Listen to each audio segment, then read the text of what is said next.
ஐயப்பா சரணம் ஐயப்பா தன்னன்னாதினம் சரணம் ஐயப்பா. சுவாமியே சரணம் ஐயப்பா. கருணாஸ்ரீ ஐயப்பன் இந்த ஆலயத்தில் 2026ஆம் ஆண்டு ஜூலை மாதம் 3ஆம் தேதி 4ஆம் தேதி 5ஆம் தேதி வெள்ளி சனி ஞாயிறு ஆகிய 3 தினங்களும் மாபெரும் ஜாகம் ஒன்று நடைபெற இருக்கின்றது. ஆண்டுதோறும் நடைபெறுகின்ற இந்த மகா ஜாகமானது ஆடி பூஜை என்கின்ற சொல்லக்கூடிய ஐயப்பனுடைய வழிபாட்டுடன் இணைந்த ஒரு அற்புதமான மகா ஜாகமாக மிளர்கின்றது. ஒரு இருளை அகற்றி ஒளியத் தருகின்ற அற்புதமான வழிபாடு இந்த திருவிளக்கு பூஜை. எல்லா மக்களும் எல்லா அடியார்களும் கலந்து கொள்ள வேண்டும் என்பதற்காக 108 என்கின்ற எண்ணை நிர்ணயித்து அந்த பூஜை ஆரம்பமாக இருக்கின்றது. மேலதிகமாக வருபவர்களையும் இணைத்து அற்புதமான முறையிலே அந்த பூஜை நடைபெறுகின்றது. எனவே எல்லோரும் அந்த பூஜையிலையும் கலந்து கொள்ளுமாறு அன்பாக வேண்டிக் கொண்டும் 4ஆம் தேதி சனிக்கிழமை காலை 7 மணி முதல் 9 மணி வரை உள்ள காலப்பகுதியிலே சிவனுக்குரிய மகாருத்ர யாகம் நடைபெற இருக்கின்றது. திருவண்ணாமலையிலே ஜோதி தரிசனமாக இருக்கின்ற ஜோதி தரிசனத்தை தந்த அடிமுடி தேறிய வரலாறுகள் எல்லோருக்கும் தெரியும். அந்த வகையிலே ஜோதி ஸ்வரூபமாக இருக்கின்ற சிவனை நினைந்து வழிபடுகின்ற மகா ஜாகமானது 4ஆம் தேதி காலை 7 மணி முதல் 9 மணி வரை நடைபெற இருக்கின்றது. அந்த ஜாகத்திலேயும் அடியார்கள் பங்கு பெற்ற முடியும். அதேபோன்று 9:30 மணி முதல் 11:30 மணி வரை உள்ள காலப்பகுதியிலே ஐயப்பனுடைய தாயாக விளங்குகின்ற மகாவிஷ்ணுவனுடைய சுதர்சன மகாஜாகம் நடைபெற இருக்கின்றது. எனவே மகாவிஷ்ணுவனுடைய வழிபாடுகளும் அந்த பூஜையிலே பங்கேற்க விரும்புகின்ற அடியார்கள் மகாவிஷ்ணு சுதர்சன மகாஜாகத்திலையும் பூர்ணாவதி இட்டுக் கொள்ளலாம்.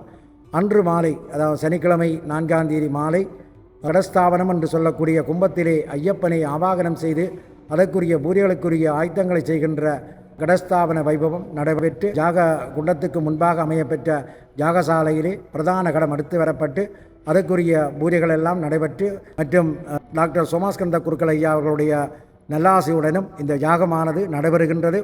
அனைத்து அடியார்களும் தவறாது கலந்து கொள்ள வேண்டும். ஏனெனில் இப்படியான மாபெரும் யாகங்கள் நடைபெறுவது கடத்திற்கரிய மிகப்பெரிய பேறு.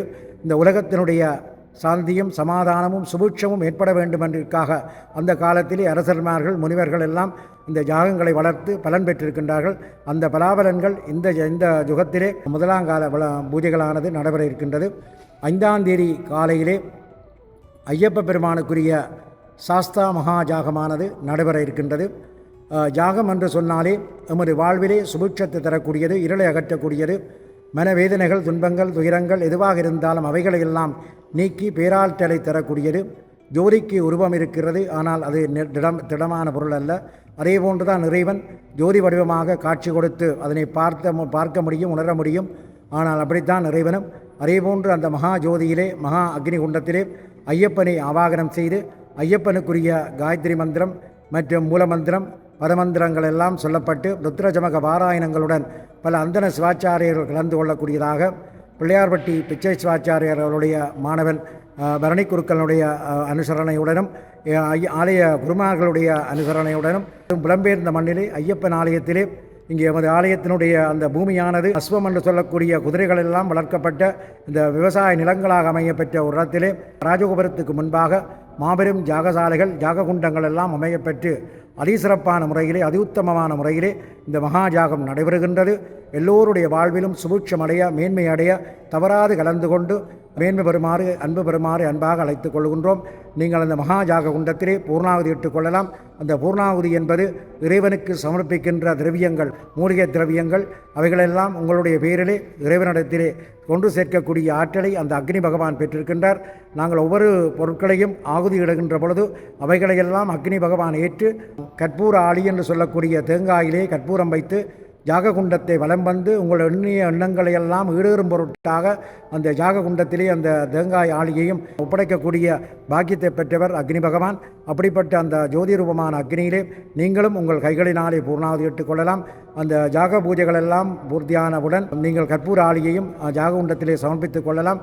அது மட்டுமல்லாமல் பல வேத வித்வனர்கள் ருத்ரஜமக பாராயணங்களை எல்லாம் அற்புதமான முறையிலே இந்த ஜாக பூஜைகளே செவமடுக்க இருக்கின்றோம். எனவே களத்திற்கரிய மிகவேறு எல்லோரும் கலந்து கொண்டு இந்த நாட்டிலே ஏற்பட்டிருக்கின்ற அசாதாரண யுத்த சூழ்நிலைகள், கொடிய நோய்கள் எல்லாம் அகன்று மனித வாழ்விலே சுபிட்சமும் மேன்மையும் அடைய வேண்டும்.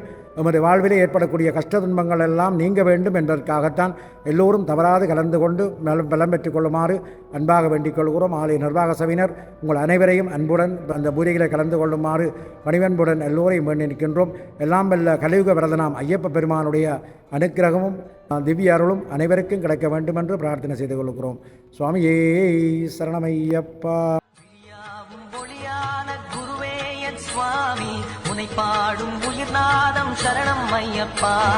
வழியாவும் துணையாக வருகின்ற சாஸ்தா மனமே